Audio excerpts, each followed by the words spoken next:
ಪಿತನ ಸುತನ ಮತ್ತು ಪವಿತ್ರಾತ್ಮರ ನಾಮದಲ್ಲಿ ಆಮೇನ್. ಕರುಣೆಯ ಕೊನೆಗಳಿಗೆ ಭಾಗ 2. ಸಂದೇಶ 2. ಮಾತೆ ಮೇರಿಯ ಆಹ್ವಾನ. ನನ್ನ ಪುಟ್ಟ ಮಕ್ಕಳೇ, ಆಂತರಿಕ ಬದಲಾವಣೆಯ ಅವಸರವಿದೆ.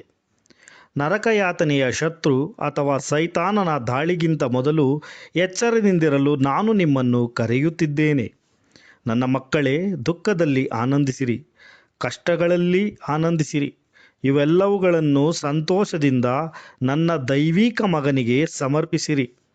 ಇದು ಇತರರಿಗೆ ಸಾಧ್ಯವಿಲ್ಲ, ಏಕೆಂದರೆ ಹೆಚ್ಚಾಗಿ ಕೊಡುವವನು ಹೆಚ್ಚಾಗಿ ಪಡೆಯುತ್ತಾನೆ, ಮತ್ತು ಯಾವನು ಹೆಚ್ಚು ಕಷ್ಟ ಹಿಂಸೆಗಳನ್ನು ಸಂಕಟಗಳನ್ನು ಅನುಭವಿಸುತ್ತಾನೋ ಅಷ್ಟೇ ಹೆಚ್ಚಾಗಿ ವೈಭೀಕರಿಸಲ್ಪಡುತ್ತಾನೆ.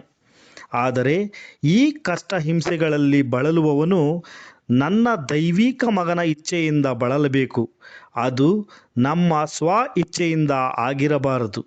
ಅಂಥವನು ದಯಾವಂತನೂ ದಾನಶೀಲನೂ ನಿರ್ಲಿಪ್ತ, ಎಂದರೆ ಲೌಕಿಕ ಹಾಗೂ ಪ್ರಾಪಂಚಿಕ ಮತ್ತು ಇಂದ್ರಿಯ ವಿಷಯಗಳಿಗೆ ಅಂಟಿಕೊಳ್ಳದವನೂ ಮತ್ತು ತಾಳ್ಮೆಯಿಂದಿರುವವನೂ ಆಗಿರುತ್ತಾನೆ.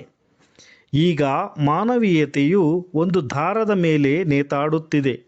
ಆ ದಾರವು ಮುರಿದರೆ ಅನೇಕರಿಗೆ ಮೋಕ್ಷ ಸಿಗುವುದಿಲ್ಲ. ಅದಕ್ಕಾಗಿಯೇ ನಾನು ನಿಮ್ಮನ್ನು ಚಿಂತನೆಗೆ ಕರೆಯುತ್ತಿದ್ದೇನೆ.